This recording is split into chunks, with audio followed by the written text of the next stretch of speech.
Hello, I'm Nora Hanna, Chief Engagement Officer at Sun Health, and I'd like to welcome you to this episode of Coffee Connections. We created this series to help you stay connected to the latest developments in healthcare and wellness by hearing directly from experts in our community. The Sun Health Foundation is committed to ensuring that this region has access to the most recent medical and technological advancements, and that we attract the brightest and best practitioners for care. To that end, we are the exclusive philanthropic partner to Banner Boswell and Banner Del E. Webb Medical Centers. Our mission is to empower others to live longer, healthier, and more purposeful lives. So we're excited to be able to offer you this unique access to these valuable expert resources. Thank you for joining us and enjoy the presentation. So, hi, I'm Nora Hanna. I'm the Chief Engagement Officer for Sun Health. And I'm going to give you a little bit of history about Sun Health because I know when I first heard about Sun Health, I was like, sounds kind of familiar, but I don't really know what they do. It's really a fascinating organization with a super rich history. It started in the 60s in Sun City. And what happened was, even though Del Webb did an amazing job building Sun City, there were a few things left out, one of which was access to acute care. You could not get an ambulance to come to Sun City and take you to downtown Phoenix or to Youngtown. It was too far. And the amazing part of the story to me is a group of concerned citizens got together and said, we need to fix this. And I have this idea of them sitting around a room saying, hey, let's build a hospital. And them going, yeah, let's do that, which to me just seems crazy, but they did it. And they went door to door, and we remember these old thermometers that we had. So keep in mind, this is in the 1960s. They're raising $9 million to build the hospital, which is just remarkable. So they built the Boswell Hospital. Walter Boswell donated the land. And of course, having roots in Sun City, there was a lot of real estate involved in the whole process. And they were so successful, then they built the Del Webb Hospital, and they were really on the vanguard of something we're going to talk about today, which is preventive health. Because 40 years ago, Sun Health founded the Alzheimer's Research Institute, which is on the Boswell campus. And really, that was on the vanguard of all this work that we're doing now to say, boy, all these, aging diseases that we're all feeling, we need to figure out how to head them off at the pass. And now that research center has become one of the best known in the world. They have the largest brain bank in the world.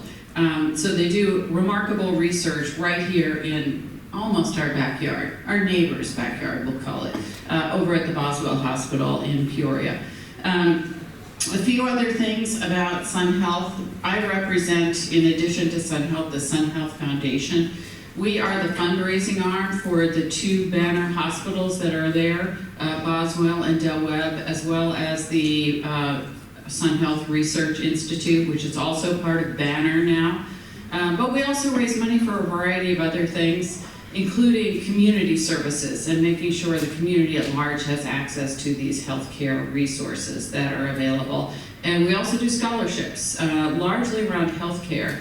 And we're embracing a new challenge to build the healthcare scholarships in the Southwest Valley. So Estrella Mountain and other institutions that educate healthcare workers will be a big part of who we'll be working with moving forward. So with that, I'm going to turn it over to our speaker today. I met Dr. Sadeghinia at an event for the Arizona Heart Association. Sun Health, as well as Abrazo, has been the lead sponsor of the West Valley Heart Walk. This year will be the third year we are having that walk. It will be on November 15th. I have learned so much about heart health in this process of being a chair of the Heart Walk last year. And, ended up getting my cardiac calcium test and doing all these different things because I just didn't know.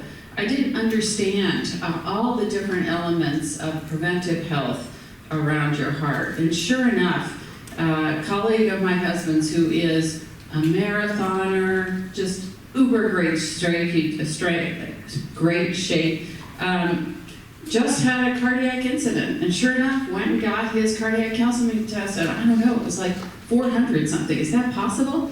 Anyway, it was shocking. And so you just don't know by your physique or anything like that what your cardiac health is, and particularly for women. And that's why, it's often called the silent killer. And it is really important that we all build our awareness here and learn more about how we can measure our cardiac health and take care of our cardiac health. So I'll tell you a little bit about Dr. Sadeghinia. She attended, I want to say Cornell. It's not on here the way I thought it would be. You went to Cornell for medical school and then went for Yale also. But the other thing I saw on here is that you spent 9 years in Yuma. Yes. Is that right? I want to talk to you about that because I know some cardiologists there. How shocking is that?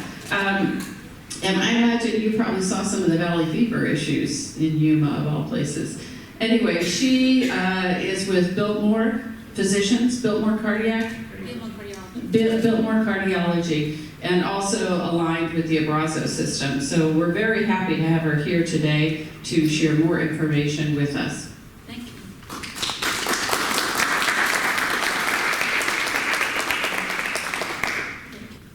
Can everybody hear me? Yes. Yes? Oh, but we need to record it. Oh, I have to. Sorry, you have to use the microphone. This is meant to be very casual, and I'm going to assume nobody knows nothing about the heart. How many of you guys know someone with heart disease? Raise your hand. Good, at least every table one. So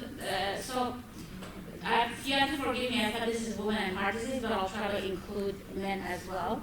So let's start with, heart disease is the #1 leading cause of death in the United States.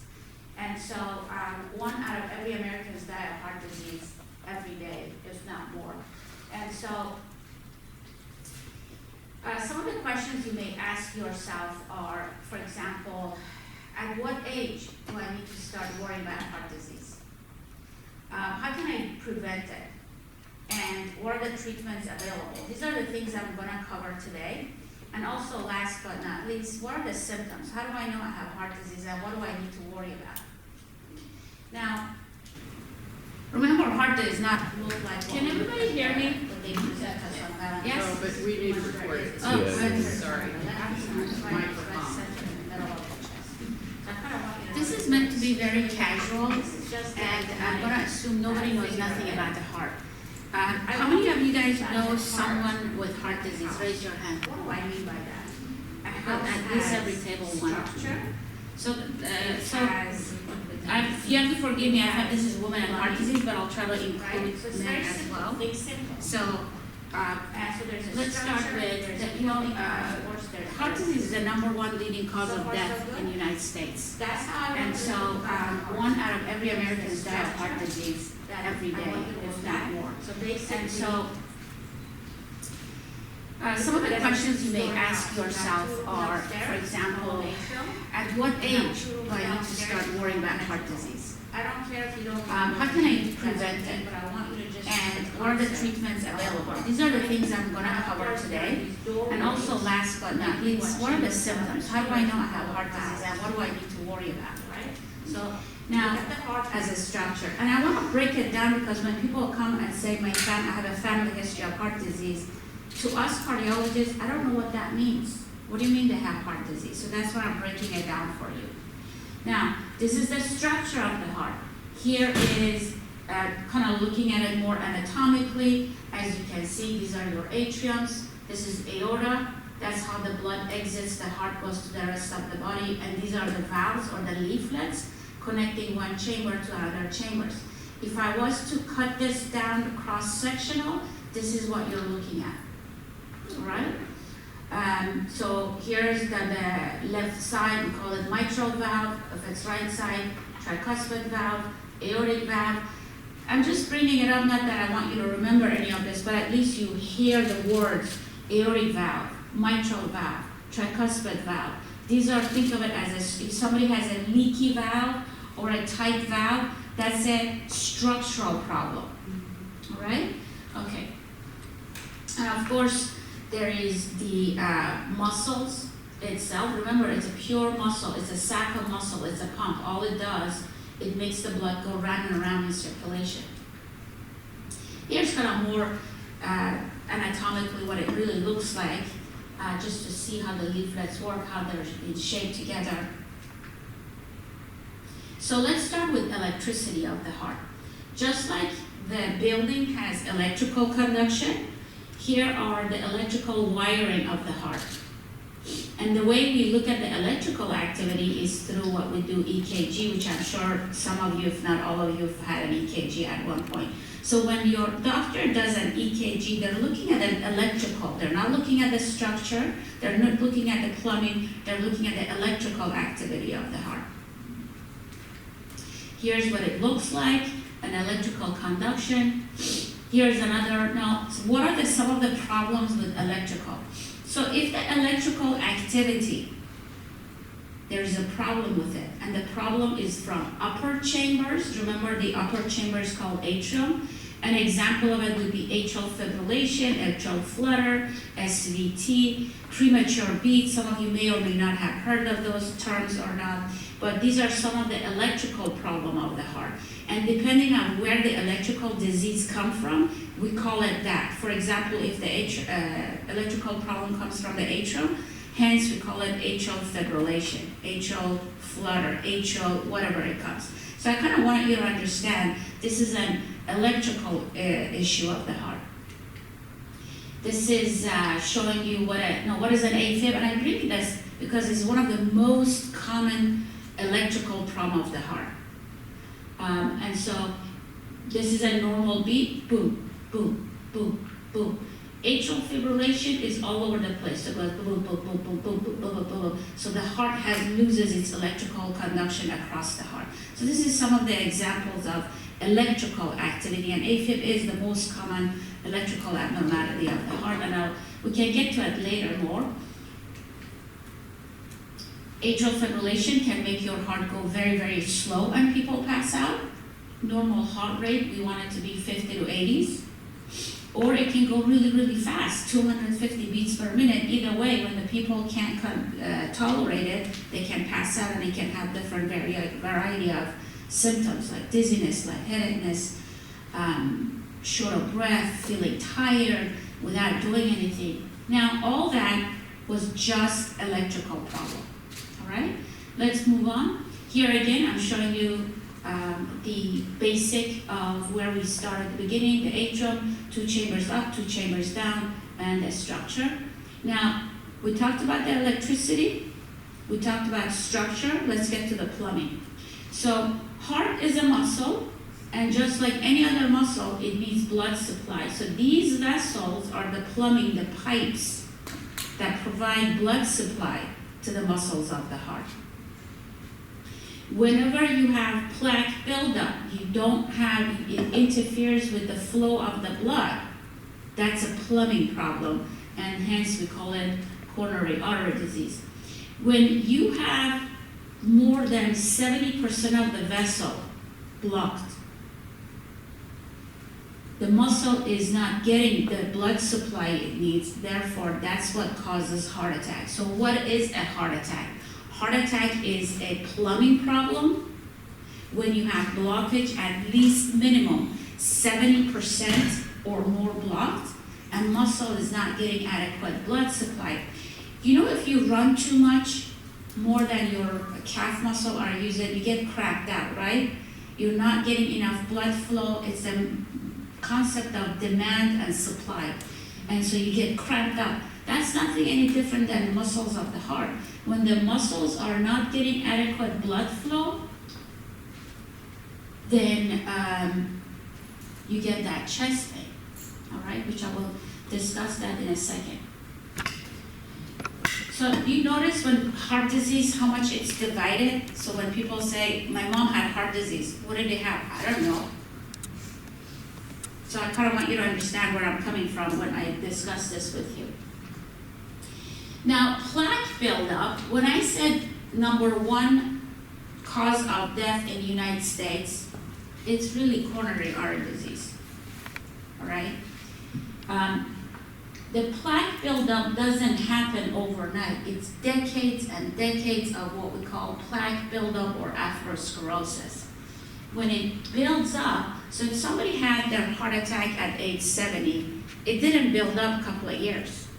That was started when they were in their 30s and 40s, right? Because overall it builds up. So it takes that much time to build up. It's not over a week, month, or a year.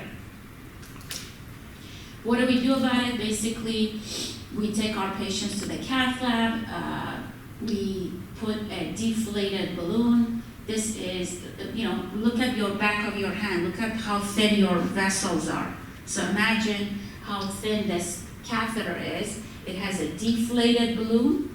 We inflate the balloon and we expand the stent. Everything gets removed, stent stays there, and that's how we open up a vessel when somebody has a heart attack. This is where we usually do that. The patient is laying flat. Most of the times I hear them snore, but they're wide awake, they know what's going on with them. But you're very comfortably sedated. We go either through the groin or the wrist. We introduce a catheter, goes all the way inside your heart. We inject a dye, and the dye or the contrast, it flows all the way. Your heart is supposed to light up like Christmas tree. Whichever branch is not lighting up, that's how we know where the blockage is, and then we put the balloon and a stent, and that's how we open it up. If a patient has too many blockage, or too extensive, and they don't qualify for stent, those are the ones that go through coronary artery bypass graft, or for short we call it CABG. But this is basically the gist of coronary artery disease leading to the heart attack, all right? Now, what are the symptoms?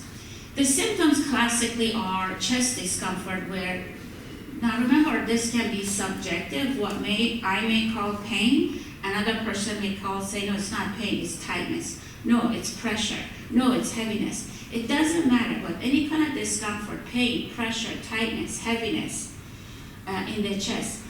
Predominantly if it precipitates with activity and it goes away with rest. That's a classic symptom that they taught us in medical school means the patient has heart disease. But to be honest with you, those studies are at least 70 years old. They were done in nothing but a bunch of white men somewhere in Scandinavia. And when we did more tests where we included different races and women, that not everybody necessarily presents itself, especially with women. I remember when I was in medical school, one of my roommates' mom said, every time I get on my treadmill, my left ear feels heavy. That was it. I just feel heavy in my left. When I stop, that heaviness goes away. Well, thank God she had a very, very smart internal medicine doctor. Said, let me put you on a treadmill and see what happens. And of course, it showed it was abnormal. Believe it or not, next week she had a bypass surgery. Now, if you get chest discomfort, as long as it's less than 1 minute, pay attention, ladies and gentlemen, that's not heart. Heart doesn't come and tease you and walk away. So if you get a twinge, you're like, ooh, is that it? No. Usually so a couple of things. If I have two patients in ER, one is screaming of pain, the other one is quiet. Guess which one I worry about most? The quiet one. That's why heart disease is #1 killer, because it is mild.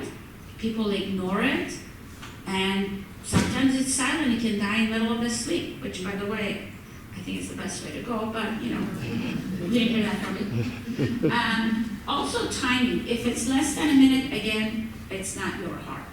If you can put your finger on it and say, my pain is right here. No, it's right here. Or no, it's here. If you can put your finger on it, that's not your heart.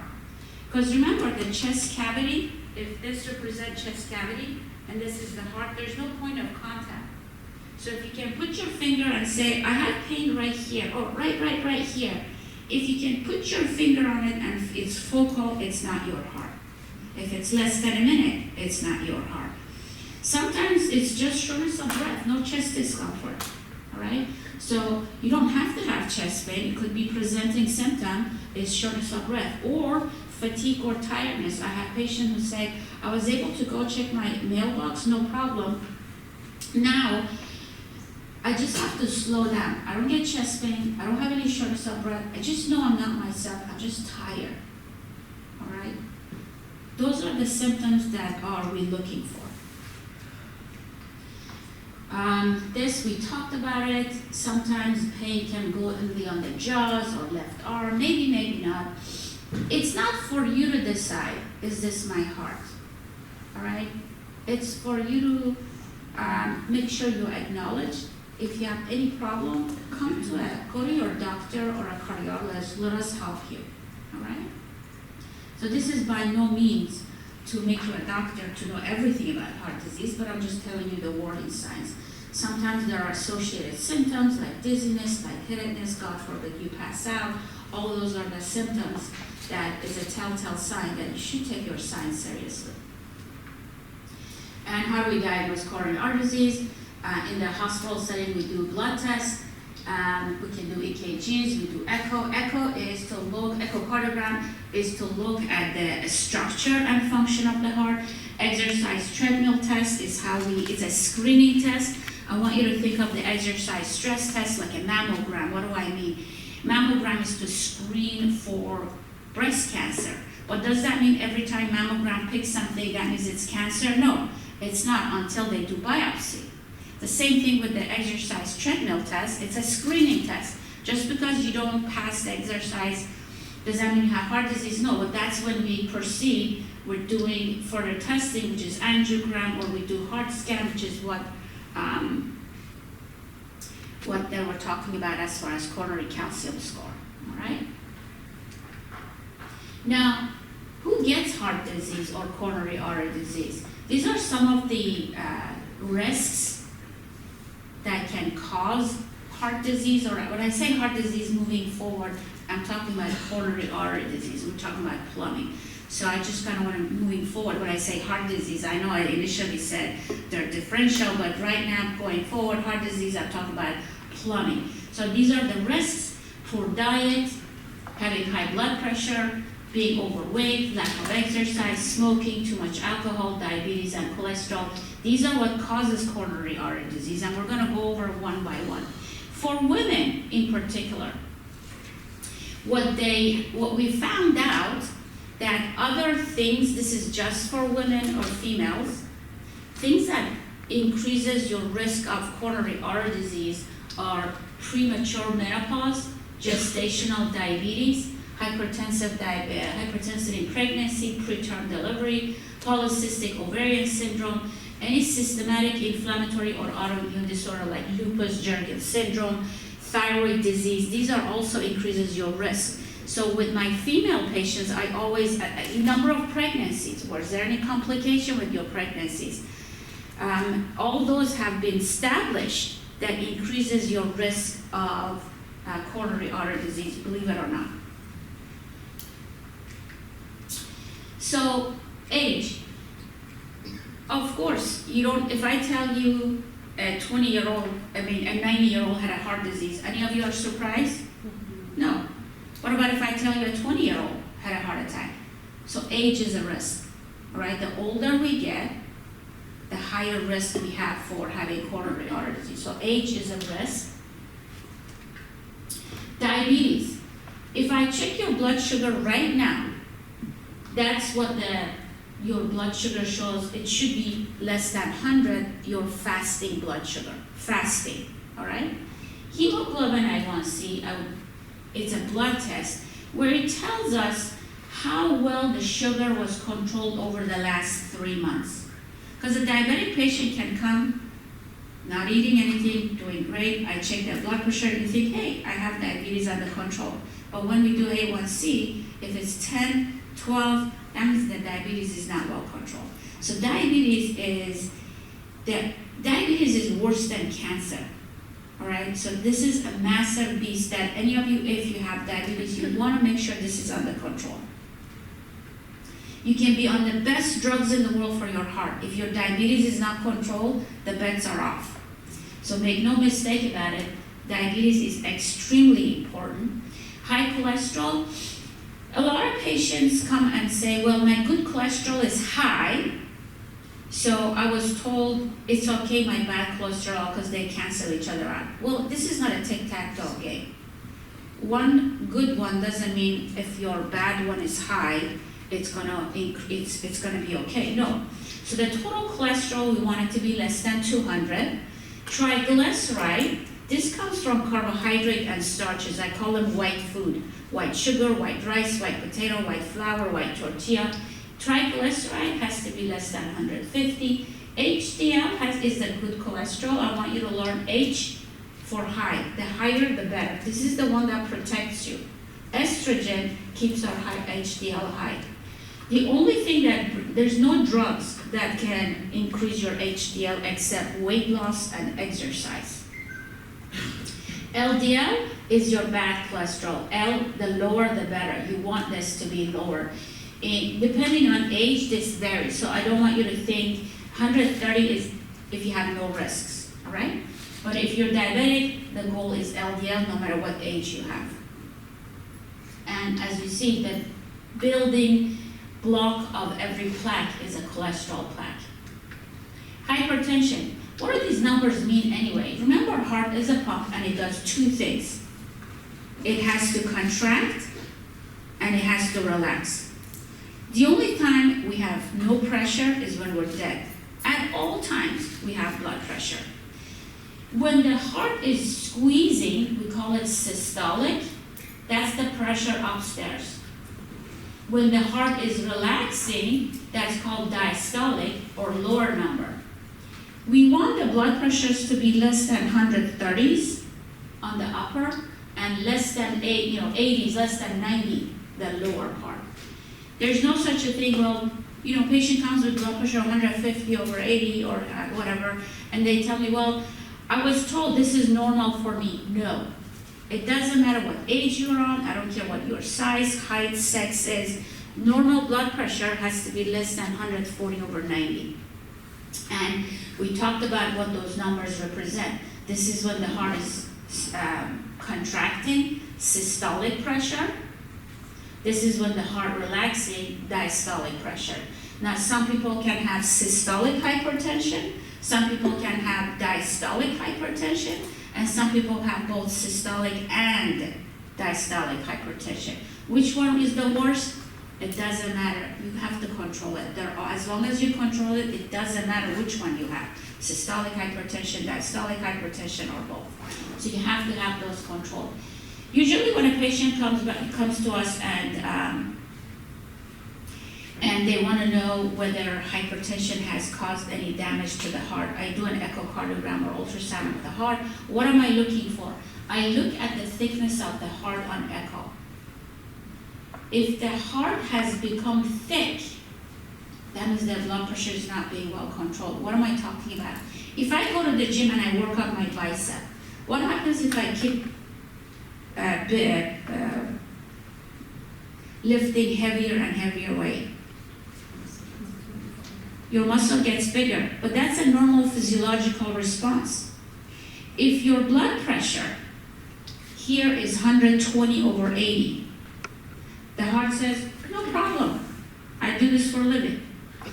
But what if the blood pressure is 160, 180? Now the heart says, I have to squeeze harder to keep the blood going, move forward, right? Over time, this gets thicker too. The problem is, this is not normal physiology. You overworked your heart, and therefore it's pathologic. Think of it as a rubber band. If you stretch it too much, too fast, too hard, too often, what happens to the rubber band? It gets loose, it loses its elasticity. That's what happens to the muscle of the heart, and people can go into heart failure because the heart says, okay, I'm done, I can't do this anymore.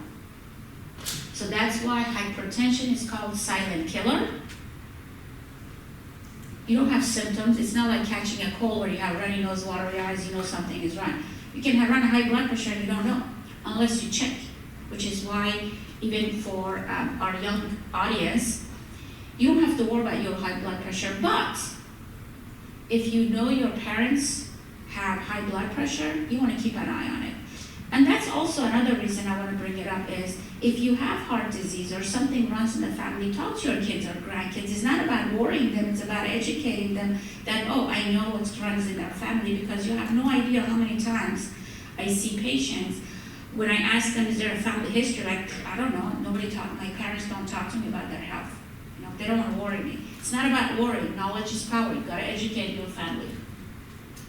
Smoking, whether you suck it, you chew it, you smoke it, you vape it, the best time to stop is now, all right? Why is nicotine or tobacco bad for you? It's a pro-inflammatory. It thins it encourages plaque buildup, and it allows the plaques, the cholesterol to attach to the walls. So it's kind of like having your foot on gas pedal, speeding the process of coronary artery disease buildup. So that's why we do not. Now imagine if you have diabetes and you smoke. Holy cow. Obesity. 2/3 of America is overweight, obese, or morbidly obese. I want to tell you very quickly about obesity. The fat cells, we call it adipose cells. The fat cells don't just accumulate under the skin. It penetrates the organs. If it penetrates and infiltrates your kidneys, kidneys are the organ that control your blood pressure. Hence, you get hypertension. When the fat infiltrates the liver, that's where the cholesterol is synthesized. Hence, you get high cholesterol. When it infiltrates your pancreas, that's where insulin is synthesized. Hence, you get diabetes. So with obesity comes diabetes, hypertension, cholesterol, and with that combo comes heart attack and stroke. So obesity is not a cosmetic concern. It's actually, American Medical Association had established that obesity is a disease, just like asthma, lupus, anything else. So obesity is a huge risk factor for heart disease, not to mention breast cancer and prostate cancer. Sedentary lifestyle. You know, nowadays we adopt a lifestyle where we're willing to drive 10 times in the parking lot looking for a place. Why? Because you don't want to walk.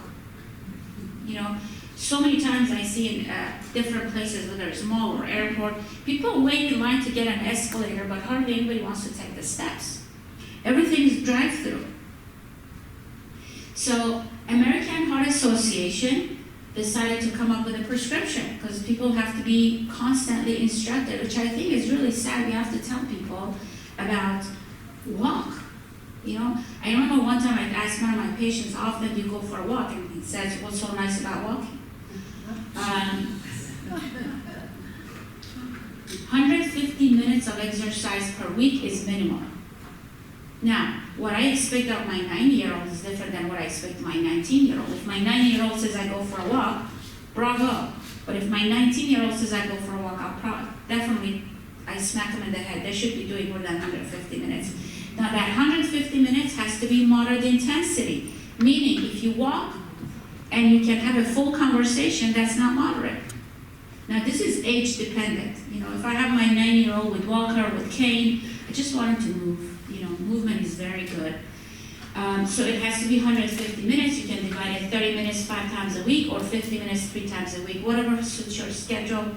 A lot of times people say, I don't have time. You make time. I don't care how busy you are number one priority. Nothing is more important than your health. Make time. Strength training is extremely important in especially elderly because it helps you with the balance to catch yourself.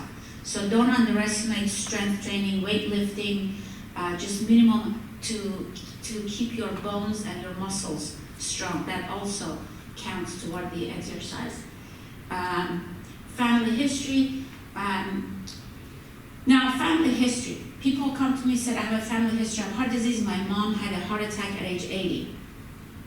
What we're looking for is if your mom or anybody female related had their heart attack before menopause, or your dad or grandfather had their heart attack stent bypass before age 50. So if somebody says my grandmother had a heart attack, I ask them what age. If they said, yeah, my grandma died at age 30, that's a risk. But if their their female family members had their, so age is very important in family history. Don't label yourself. If your mom, grandmother, sister, anybody had their heart disease after menopause, that's a lifestyle, not a bad gene. So that's what I'm driving at. If your father, grandfather, uncle had their heart disease before age 50, yes, that's remarkable. But if they had it after 50, that's a lifestyle. One step further that I take, I said, what did your father have that heart attack? Oh, well, he was a chain smoker. Well, there you go, right? Alcohol is good. Now, there was a study done at Denmark where they looked at 30,000 at the supermarket, the receipts. And what they found out is that people who buy beer, they're more likely also buy unhealthy stuff. People who drink wine or purchase wine also get healthy stuff. So it's not just the alcohol, it's really the lifestyle. Because the question was, which one is better? Wine, beer, hard liquor, blah, blah, blah. It's the lifestyle, it's not just, what's a big deal about alcohol? They have polyphenol. There's 65 polyphenols. You can also find them in berries and fruits and vegetables. So alcohol is not the only source. Another source is fish oil, which is antioxidant. Weight loss is extremely important. I don't believe one size fits all. What may work for one person may not work for another person. So you have to find out about demand and supply, portion control, fast food, you have to get rid of it, no processed food, more vegetables, more salads, more fruits. I'm done. I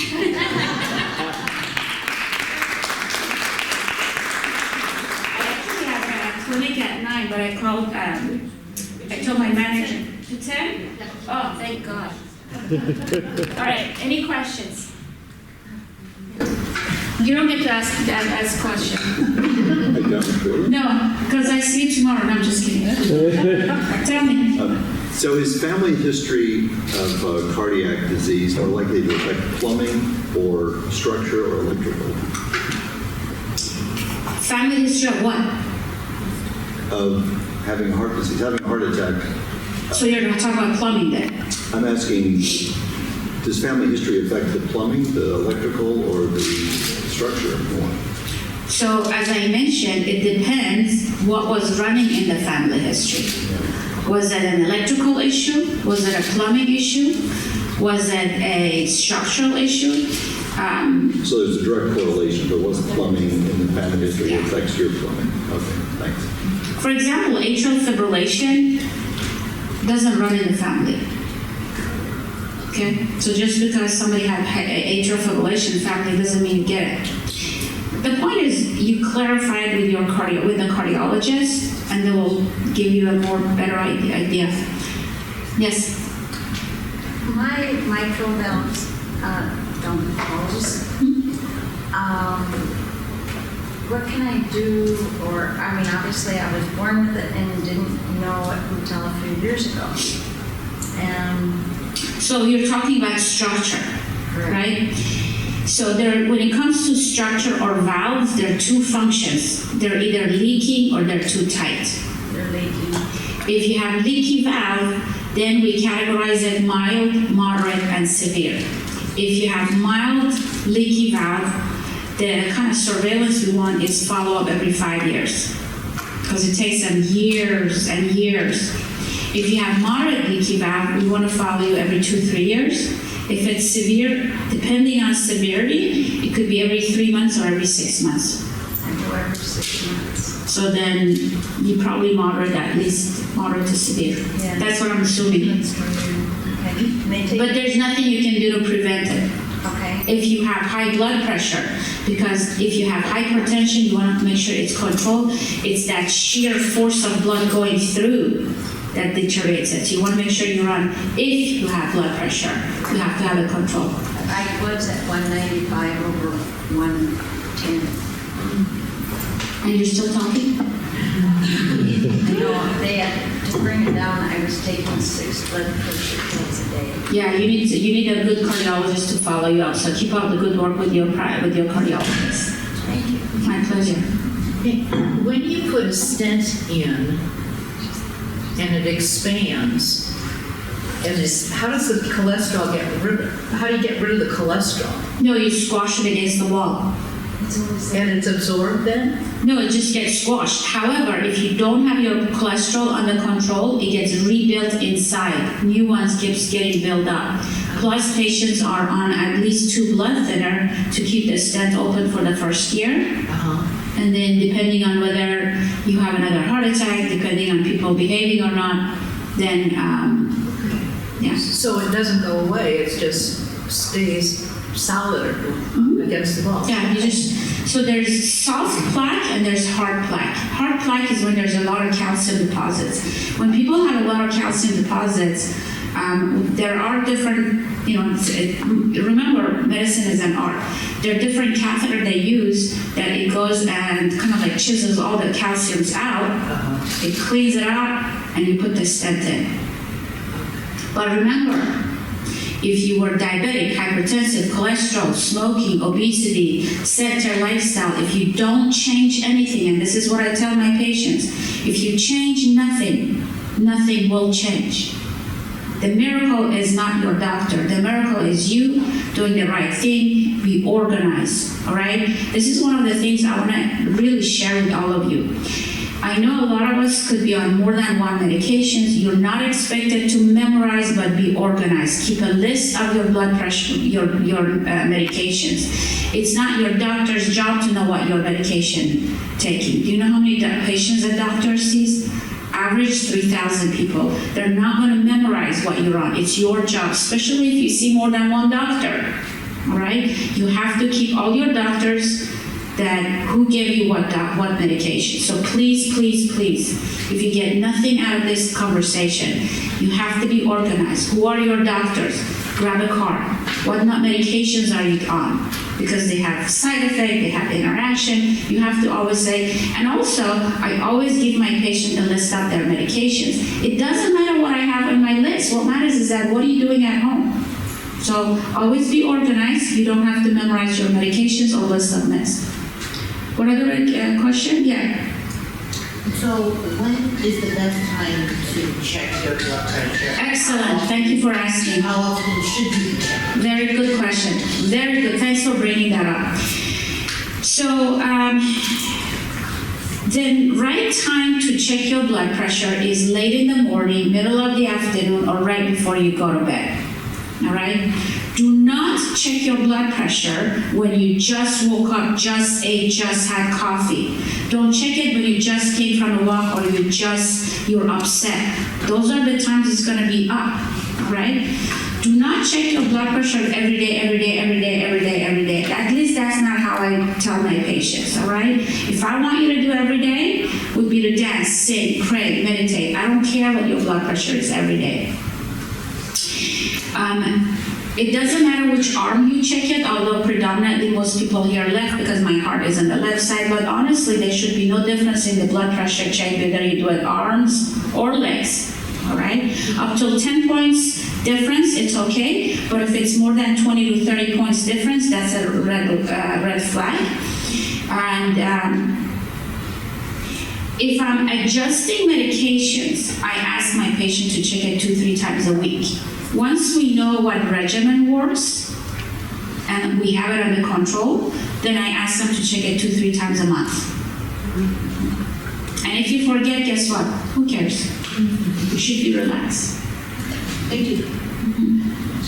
Anybody else? Yes. If somebody had several of the risk factors, but they hadn't yet had a blockage or a heart attack, what would you tell people in general of all the things we can do to help ourselves, whether it's, watch our diet and have a more healthy diet, or exercise more, or like, you probably don't want to prioritize, but if you were to say, you're overwhelmed, so start with this. What would you tell people? Eat healthy and exercise. And be happy. Stress is another indication of get rid of negative people in your life. Easier said than done, right?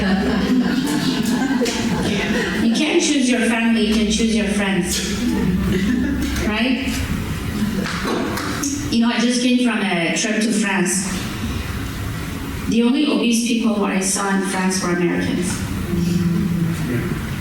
One of the things is portion control.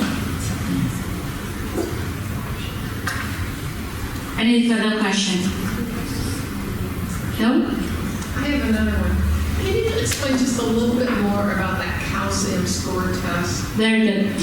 Calcium score is recommended for people who are asymptomatic, meaning they don't have any symptoms. All right? And usually I recommend it to people who have risks for heart disease, like hypertension, high cholesterol, diabetes. But if somebody's having actual symptoms like chest pain, shortness of breath, fatigue, blah, blah, blah, that's not for them. This is for asymptomatic with risk factors.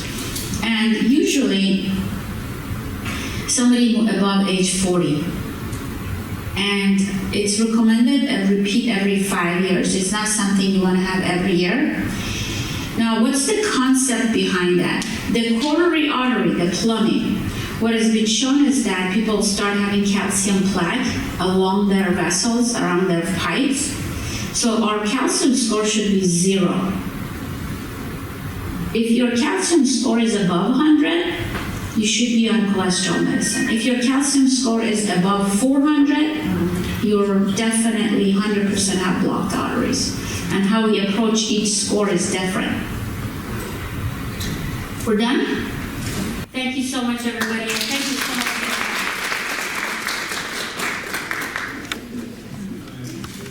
Thank you so much. Thank you so much. That's amazing. Discussion, I learned so much. Thank you, everyone. Welcome. I'm Jonathan Robles. I'm here with the Community Alumni and Foundation Relations here at the college. So it's great to see all of you here and all of my colleagues and students. So we're close to Friday. This is Friday Eve, what I say. So and knowing that the weekend is close, that's always good for my health, and my heart. So I'm here to say some closing remarks on behalf of our president, Dr. Ray Rivera. Unfortunately, he wasn't going to be here today. He's traveling to a conference. So allow me a couple minutes to read his remarks. On behalf of our college president, Dr. Rivera, who is also proud to serve on the Sun Health Foundation board. Thank you for attending today's very important discussion on heart health. At Estrella Mountain Community College, we're deeply committed to the well-being of both our students and employees. Our strategic goals do include employee and student well-being, and providing valuable opportunities like this to learn is a testament to our intentionality in meeting those goals. I know what I'm doing right now with these strategic goals for the college. I'm changing some lifestyle changes and health style for me to improve my wellness. So please, again, join me in thanking Dr. Sadeghinia.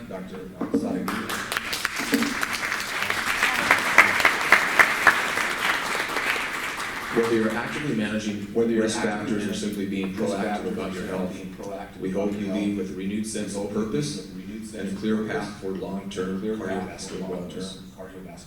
Again, we're proud to host events like this, but especially partnering with Sun Health Foundation that empower our community to make informed decisions for a healthier future. So thank you again for being here, and I hope to see you at the West Valley Heart Walk. If you haven't seen this, we're going to have a team there at the college, so please pick up some flyers and participate. This is a great beginning to get your health in shape. Thank you.